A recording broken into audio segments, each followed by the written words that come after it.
ते पूर्णतः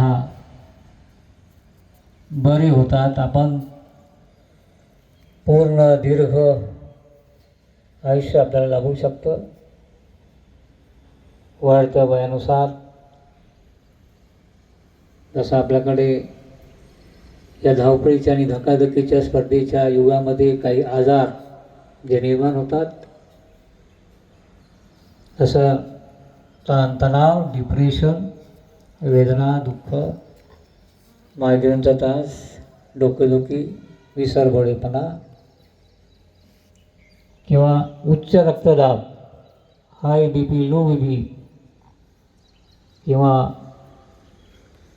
हा संपूर्ण विश्वामध्ये ज्या आजाराची संख्या वाढते आहेत, भारत हे सध्या मधुमेहीचं माहेरघर मानलं जातं.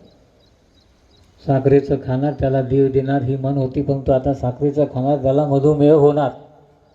आणि याचं गोड खाल्ल्याने नाही, परंतु ताणतणाव, स्ट्रेस, या स्ट्रेस मॅनेजमेंटसाठी योगा. जो योगा करेगा वो जिएगा. जो सोवत आहे वो खोवत आहे, जो जागत आहे वो पावत आहे. म्हणून आपल्या या जागतिक आंतरराष्ट्रीय योग दिनाच्या निमित्ताने आपण एक संकल्प करायचा आहे की मी दररोज योगा करेन. कशासाठी? ताणतणावमुक्ती, रोगावर नियंत्रण, आपलं डिप्रेशन किंवा हे जे मानसिक स्वास्थ्य आहे, शारीरिक स्वास्थ्य असून